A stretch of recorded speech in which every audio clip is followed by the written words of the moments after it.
Good morning student. मेरा नाम है एम के और मैं जिस चैनल पे पढ़ा रहा हूँ इस चैनल का नाम है the winner achieve your goals 9th 10th। अगर आप इस चैनल पर नए हैं तो प्लीज़ ज़रूर सब्सक्राइब करें। इस चैनल पर 9th और 10th से रिलेटेड जो भी साइंस है वो पढ़ाई जाती है और जो भी लेटेस्ट अपडेट होती है 9th और 10th के रिगार्डिंग वो इस चैनल पर बताई जाती है। तो आप इस चैनल पे हैं, पहली बार विजिट किए हैं तो प्लीज़ ज़रूर सब्सक्राइब करें और बेल आइकन को ज़रूर दबाएं जिससे हमारी जो भी वीडियोस होगी उसका नोटिफिकेशन आपके पास आता रहे। तो आज हम बात करने वाले हैं हेटेरोट्रोपिक न्यूट्रिशन के बारे में। सबसे पहले हम हेटेरोट्रोपिक न्यूट्रिशन की जो सिंपल डेफिनेशन है उसके बारे में बात कर लेते हैं।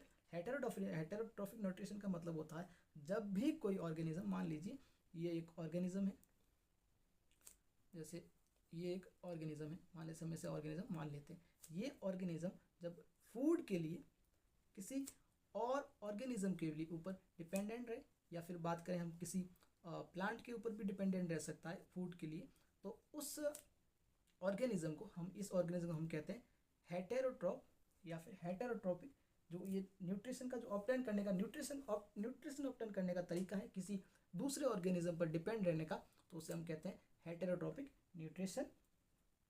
और जो ये जो तरीका उसे और जो ऑर्गेनिज्म होता है उसे हम कहते हैं, थोड़ा ये मिटा देता हूँ, तो ऑर्गेनिज्म होता है उसे हम कहते हैं हेटेरोट्रोपस ऑर्गेनिज्म।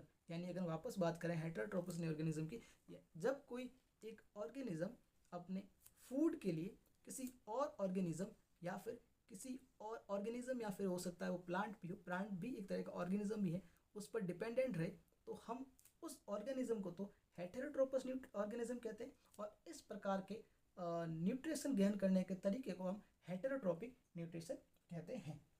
अब अगर हम बात करें एनसीईआरटी में जो न्यूट्रिशन दे रखा है हेटेरोट्रोपिक न्यूट्रिशन के बारे में, तो वो 3 तरह के न्यूट्रिशन दे रखे हैं। सबसे पहले अगर हम बात करें न्यूट्रिशन की तो उसमें वो है होलोजोइक न्यूट्रिशन, और दूसरा दे रखा है हमें स्पेरोफाइटिक न्यूट्रिशन, और तीसरा हमें दे रखा है पैरासाइटिक न्यूट्रिशन। एक एक करके हम सबकी बात करते हैं। सबसे पहले हम बात करते हैं होलोजोइक न्यूट्रिशन के बारे में। जब भी कोई ऑर्गेनिज्म फूड के लिए किसी दूसरे ऑर्गेनिज्म पर पूर्णतः या फिर कंप्लीटली डिपेंडेंट होता है, मान लीजिए ये ऑर्गेनिज्म है तो अपने फूड के लिए किसी एक्स ऑर्गेनिज्म पर पूर्णतः या फिर कंप्लीटली डिपेंडेंट है, तो उसे होलोजोइक न्यूट्रिशन कहते हैं।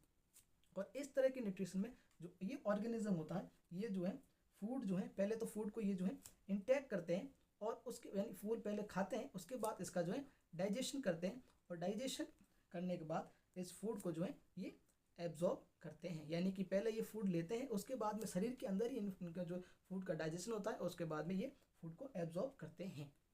यानी और इसके एग्जाम्पल की अगर हम बात करें होलोजोइक न्यूट्रिशन की, तो इसमें जो ह्यूमन है वो एक होलोजोइक न्यूट्रिशन दर्शाता है।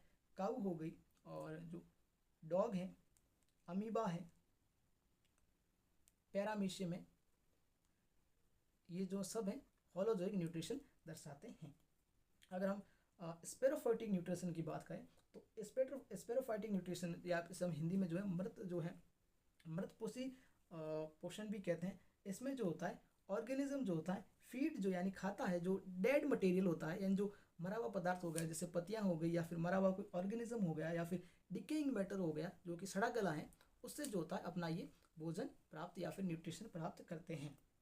ये जो स्पोरोफाइटिक जो न्यूट्रिशन लेने वाले ऑर्गेनिज्म होते हैं, ये सबसे पहले कोई भी, मान लीजिए कोई ऑर्गेनिज्म है, मान लीजिए या फिर कोई ब्रेड का टुकड़ा है, तो उसके ऊपर जो है अपने, ये मान लीजिए ब्रेड का टुकड़ा है और उसके ऊपर ये ऑर्गेनिज्म है, तो ये जो है कुछ केमिकल रिलीज करते हैं। रिलीज करने के बाद इनका जो सबसे पहले ये जो है इस फूड का या न्यूट्रिएंट जो है उसका बाहरी डाइजेशन करते हैं। डाइजेशन करने के बाद ये जो है न्यूट्रिशन को एब्जॉर्ब कर लेते हैं अपने अंदर। यानी कि जो होलोजोइक न्यूट्रिशन वाले जो ऑर्गेनिज्म है वो पहले फूड को इंटेक करते हैं, फिर उसको डाइजेस्ट करते हैं और फिर उसको एब्जॉर्ब करते हैं। लेकिन जो स्पेरोफाइटिक न्यूट्रिशन दर्शाने वाले ऑर्गेनिज्म है वो पहले ही उसको बाहर ही डाइजेस्ट कर लेते हैं। बाहर डाइजेस्ट करने के बाद फिर वो इंटेक करते हैं और फिर फूड को जो है एब्जॉर्ब करते हैं।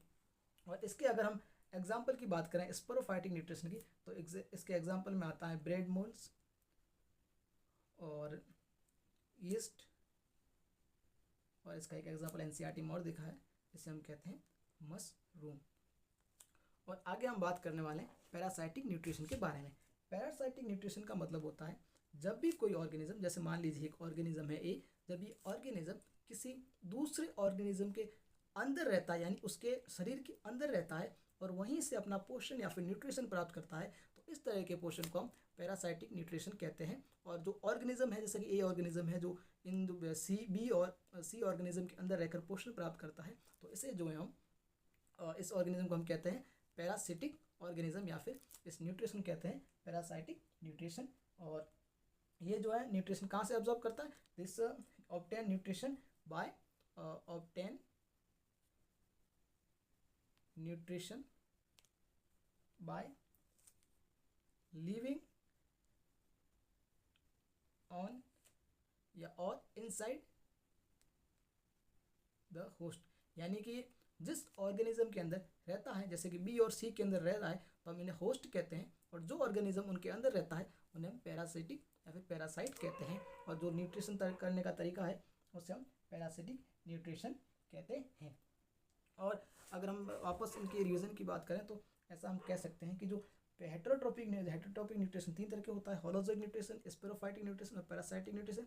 होलोजोइक न्यूट्रिशन में जो फूड होता है, जो ऑर्गेनिज्म होता है, वो फूड के लिए एक कम्प्लीटली किसी ऑर्गेनिज्म पर डिपेंड रहता है, जो पहले फूड इंटेक करता है, फिर इसको डाइजेस्ट करता है और फिर इसको जो है एब्जॉर्ब करता है। और अगर हम बात करें स्पेरोफाइटिक न्यूट्रिशन की, तो स्पेरोफाइटिक न्यूट्रिशन में जो ऑर्गेनिज्म होता है वो डेड या फिर जो डिकिंग सब्सटेंस होते हैं उस पर अपना केमिकल रिलीज करता है और उसको डाइजेस्ट करता है, और डाइजेस्ट करने के बाद में उस फूड को एब्जॉर्ब करता है। और इसके एग्जाम्पल की अगर हम बात करें, ब्रेड मोल्ड्स, ईस्ट और मशरूम हैं। और पैरासाइटिक न्यूट्रिशन के अंदर कोई भी ऑर्गेनिज्म, मान ली ए है, वो बी और सी ऑर्गेनिज्म के शरीर के अंदर रहकर उससे पोषण प्राप्त करता है, और जो ए ऑर्गेनिज्म है जो शरीर के अंदर रहता है उसे पैरासाइटिक या पैरासाइट कहते हैं, और जो जिसके अंदर रहता है यानी बी और सी के अंदर रह रहा है तो उसे होस्ट कहते हैं। और इसके अगर एग्जाम्पल की अगर हम बात करें तो इसके एग्जाम्पल में जो आते हैं वो टैपवर्म आता है, टैपेवर्म, और लाइस का मतलब होता है जुएं जो हमारे शरीर के ऊपर होती है, उन्हें हम लाइस कहते हैं। और जो एक एग्जाम्पल इसके में बात करें, जो लीच जो होती है और कशकटा यानी कि अमरबेल, ये सब जो हैं पैरासाइटिक न्यूट्रिशन के एग्जाम्पल हैं। तो हेटेरोट्रोपिक न्यूट्रिशन क्या होता है? सबसे पहले जो ऑर्गेनिज्म है फूड को क्या करता है? इंटेक करता है या खाता है, फिर उसके बाद में डाइजेस्ट करता है, डाइजेस्टेड, और फिर उसके बाद में एब्जॉर्ब करता है उस फूड को, डाइजेस्ट करने के बाद और एब्जॉर्ब करने के बाद इसे जो इंजेक्शन कर देता है या फिर उसे अपने शरीर से बाहर निकाल देता है। और अगर हम बात करें स्पेरोफाइटिक न्यूट्रिशन की, तो वो जो होता है सबसे पहले फूड को बाहर ही डाइजेस्ट कर लेता है, उसके बाद में ये फूड को इंटेक करता है, इंटेक करने के बाद में ये फूड को एब्जॉर्ब करता है और उसके बाद में ये उसे इंजेक्शन कर देता है। और जो पैरासाइटिक न्यूट्रिशन है उसके अंदर फूड जो ऑर्गेनिज्म है वो किसी अन्य ऑर्गेनिज्म के अंदर रहता है, उसी से अपना फूड प्राप्त करता है। तो हमारी हेटेरोट्रोपिक न्यूट्रिशन पूरा हो गया है। और अगर आप जो है ऑटोट्रोपिक न्यूट्रिशन के बारे में पढ़ना चाह रहे हैं तो आपके लेफ्ट एंड राइट में 2 वीडियो आ रहा है, उसके ऊपर क्लिक करें, या फिर इसका जो मैंने लिंक जो है डिस्क्रिप्शन में दे दिया है, वहाँ से आप हेटेरोट्रोपिक न्यूट्रिशन के बारे ऑटोट्रोपिक न्यूट्रिशन के बारे में देख सकते हैं। अगर आप वीडियो को पसंद आया तो या फिर समझ में आया तो ज़रूर लाइक करें और चैनल को ज़रूर सब्सक्राइब करें। जो इस तरह के वीडियोज़ और जो 9th और 10th की लेटेस्ट अपडेट है वो आपको हमारे चैनल के माध्यम से मिलती रहे। Thank you.